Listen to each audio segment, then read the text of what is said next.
The reason why I actually became social and my motivation behind it was honestly just because I wanted to have friends. Like not in a lonely, yeah, I guess in a lonely way. I just felt like there was no one I could fully connect to. I wanted people who I could hang around with, who I trusted, who I enjoyed the company of, and it felt like I was actually part of this circle. So I started learning to talk to people and becoming more confident and charismatic. And honestly, it didn't really get me what I wanted. I did become more confident and everything, but I didn't make friends. Like, it's this weird thing where even if you talk to someone, it's like they still stay an acquaintance and they just aren't close to you. And I never realized why this was. Now, it might have just been because we didn't share common interests, right? So let's say I go to the gym and I meet some guy there and I talk to him for a bit. And, he goes to the gym, I go to the gym, but that's basically it. We don't really share the same beliefs, the same ideas. And I thought maybe that's why. Maybe eventually I'll find the right people. That's it. I just need to wait. Time will do its thing.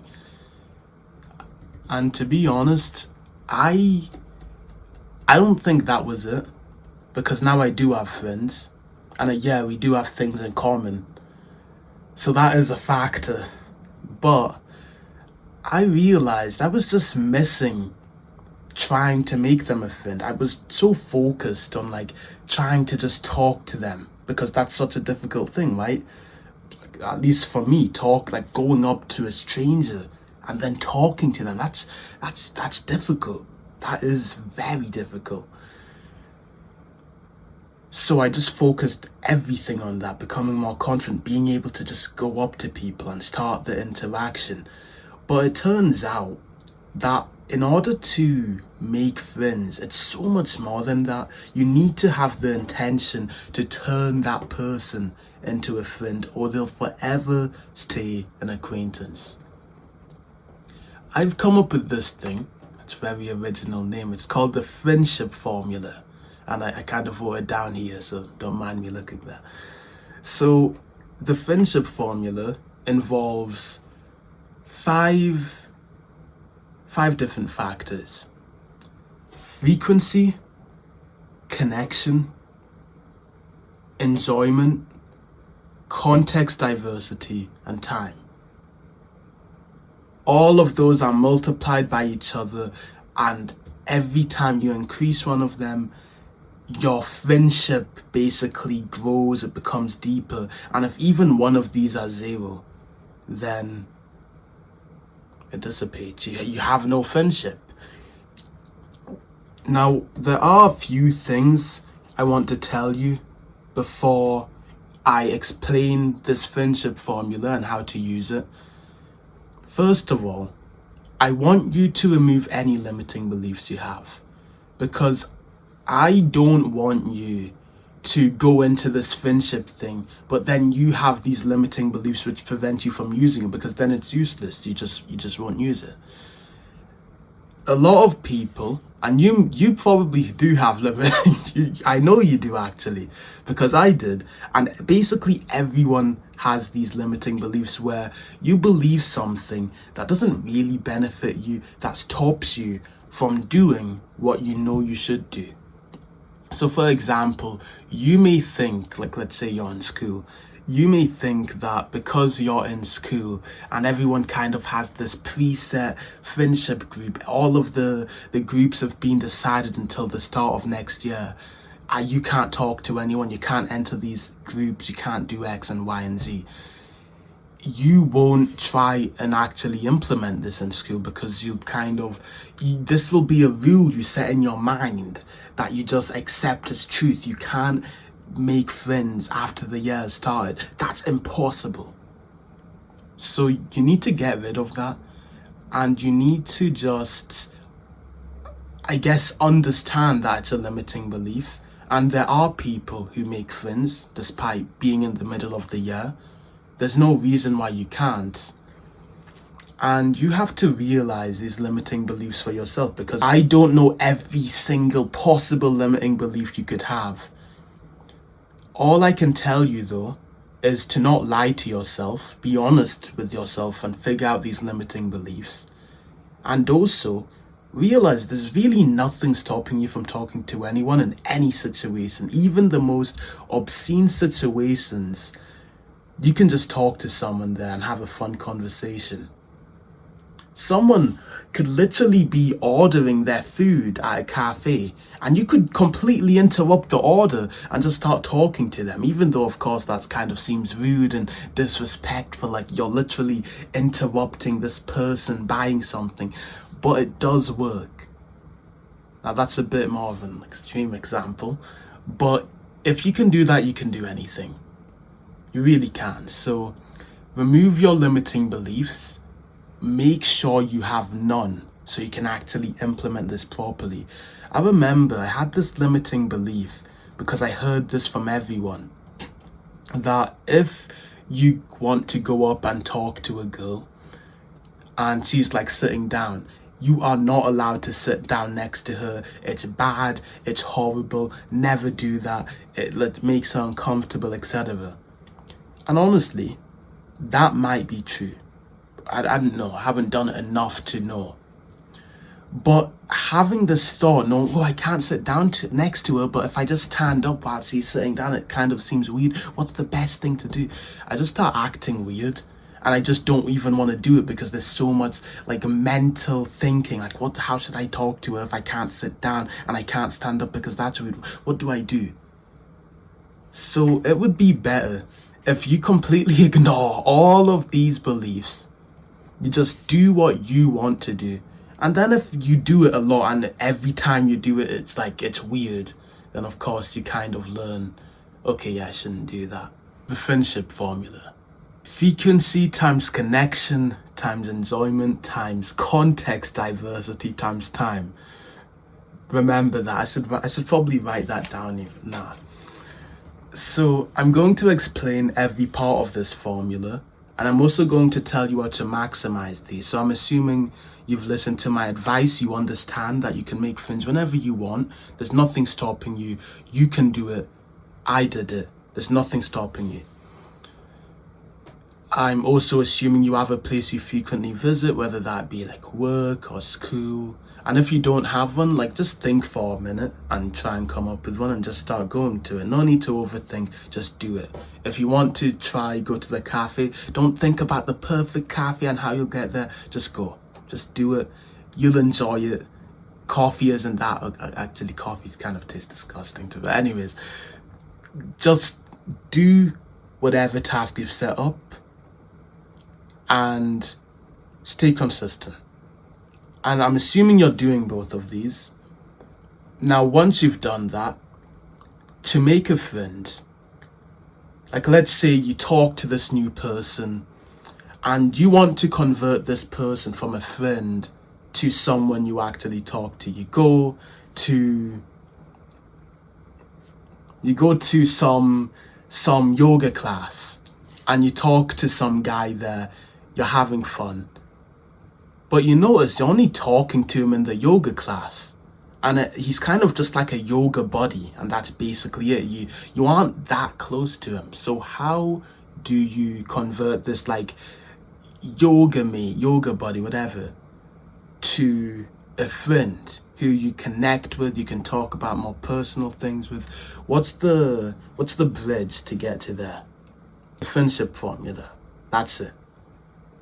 There are parts of the formula that you haven't maxed out, and this formula basically makes it so if you maximize every aspect of the formula, this person is guaranteed to be your friend. Guaranteed. And if you even if you miss even one, bro, you're messed up, bro. You won't have this person as a friend because you're basically, it's like a fire. Friendship is a fire. It's not permanent. This sounds depressing. But basically, if you want to have a friendship, you need to constantly provide fuel to the fire.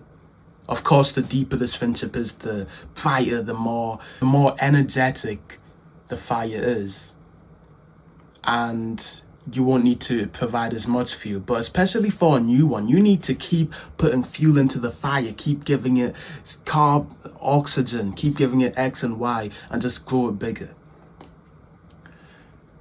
Frequency is the first part of this formula, and frequency is basically how often you see them. You need to be seeing this person multiple times in order to become their friend. Because if you see someone for like once a month compared to every day for like 5 minutes, or not even 5 minutes, every day for 15 minutes for 10 hours once a month, you will actually enjoy that person a lot more just because of consistency doing the formula. If you just talk to them for like 15 minutes a day, you'll enjoy their company so much more. I'm not sure how the human brain works with this. There's probably some scientific reason behind it. But frequency, seeing this person often, basically makes it seem like to your brain that this person is like a close friend. You see them consistently.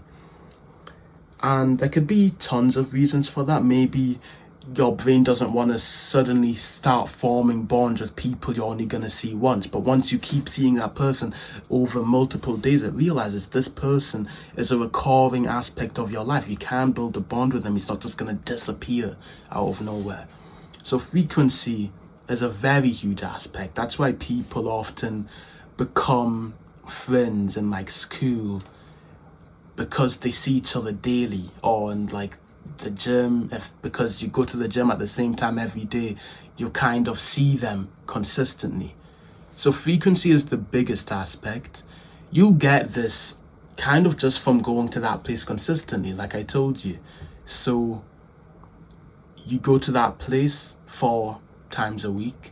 You'll see them 4 times a week. You can talk to them for however long your session. This basically automatically fixes itself just by having something you frequent. Some sort of like event, going to the cafe, library, whatever. I'm going to skip to this part first because it actually links in with frequency. It's context diversity. So context diversity is how many different contexts you see this person in. Maybe, I'm going to put context diversity to the power of 2 because it's so important and everyone misses this. This is the reason why like the people you meet in one environment are only that environment. So if you meet like a classmate, you become good pals with them, it's really nice. He only remains a classmate unless you use context diversity. And what this is basically seeing this person in different environments. So let's say you have this yoga guy, you're talking to him, you see him 4 times a week, it's all cool. Your friendship will not evolve past just being friends in yoga unless you see him in different environments. You invite him out. You invite him out to like the cafe, and then you invite him out to maybe just walking around your city or an escape room or some special event, different things. If you think about your close friends, if you have any, if you don't, I'm sorry.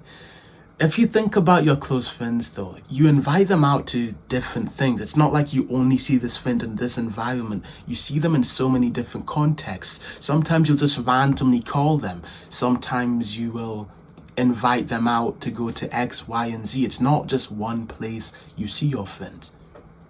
So in order to build a friendship past just this one environment, and it's kind of shallow, you invite this person to different environments, and this can be quite simple. Just if you're talking to this person, let's say you meet him, you introduce yourself, you're talking for a bit, you can just say, you know what, I've actually had quite a lot of fun talking to you. How about we go to a cafe and just kind of chat after this yoga session? Yeah, give me your number. And then you just go to the cafe, you have fun, you talk, and that's literally like a new environment that you saw him in, and it's like a different level of his characters being unlocked.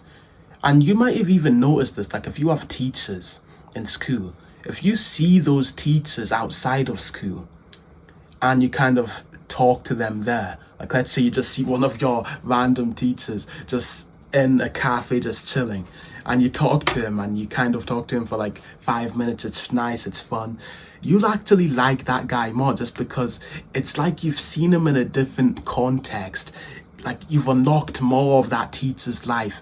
It's weird to explain, but basically this is so important.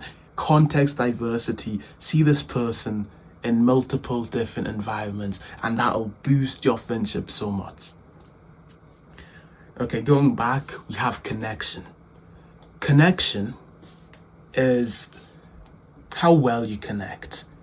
You know, I'm not even sure if I want to put this like plus connection. It's important, don't get me wrong. But a lot of people have friendships without connection, I feel. They don't feel like real friendship. That's the thing. If you have a friendship without connection, I feel like you'll always be drained from the friendship. It won't feel real. It's kind of like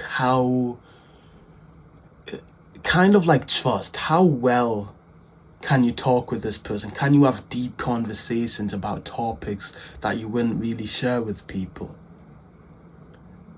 You know how it's weird with certain people, with certain friends who are very close with you, you will tell them things that you won't even tell your parents just because of how close this friend is. Think about that. That's literally connection. So you build connection by revealing more intimate things about each other. So, for example, having a deep conversation about your goals. You wouldn't tell someone you don't really trust much or you aren't close with your goals for life. Like, I'm so dedicated towards this. I've wanted this my entire life and it's so difficult to achieve. You wouldn't tell a random person that just because it's kind of private.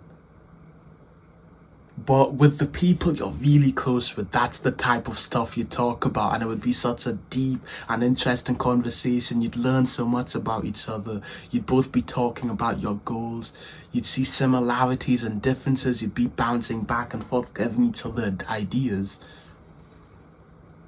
In order to get to this level, it kind of takes a bit of time. You won't just say this to the first person you meet, obviously. But when you get a bit closer to them, in order to build this up, connection, it requires initiative from you. So you kind of need to reveal private things about yourself, which, it's scary. You don't really want to do that. There are things about myself that I'd rather not reveal. I won't tell you what those things are. But if you want to get reciprocation from them, to tell you their private things, you need to open up first. You don't need to tell them the most intimate detail about you immediately. When I was 12 years old, I murdered someone. Calm.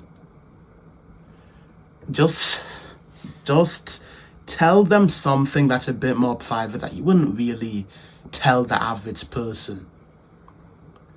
So, for example, the first ever time I tried to talk to a girl, I mean it's already on YouTube, but if I met someone, I wouldn't really tell them that unless I knew them a bit more,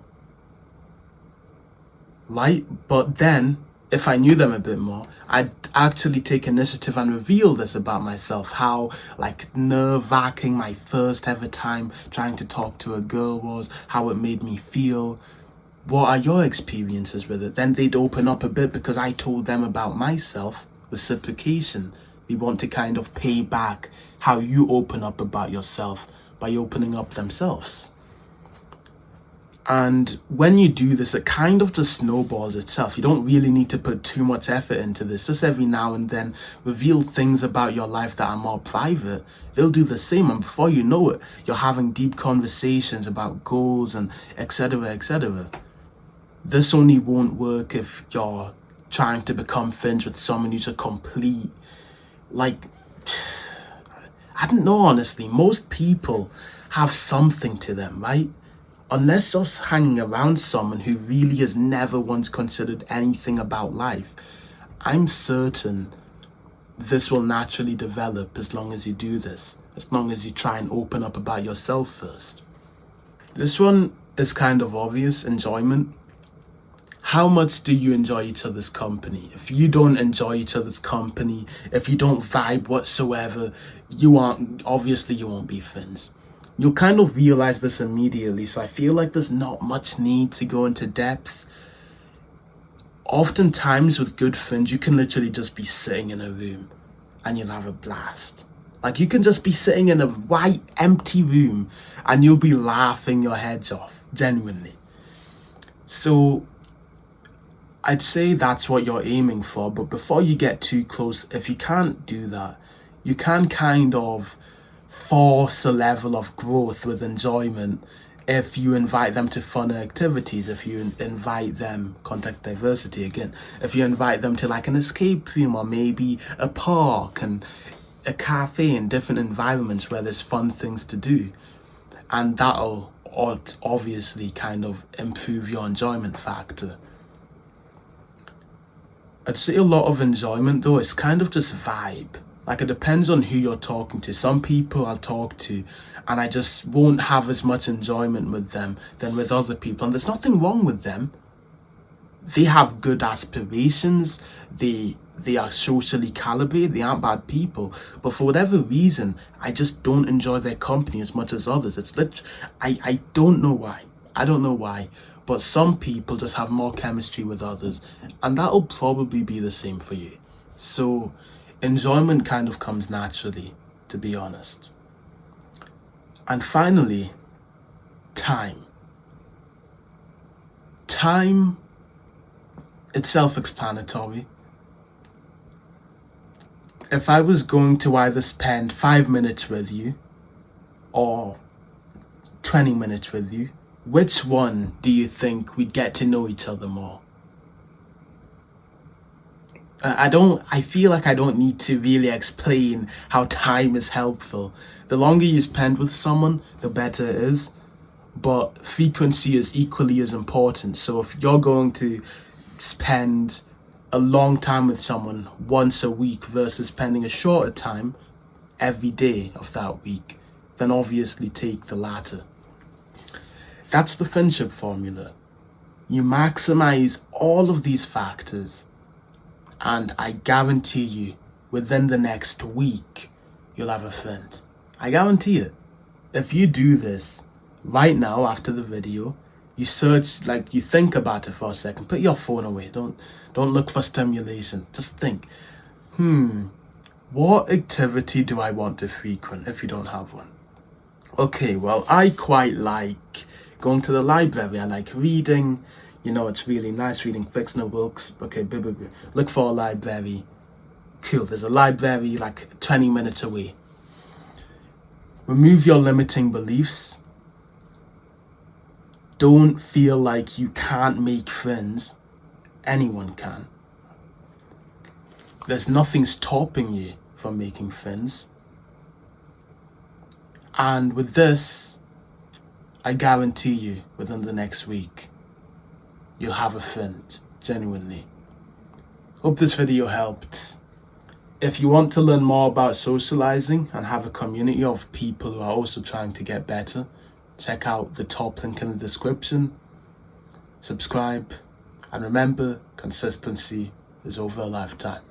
Bye-bye.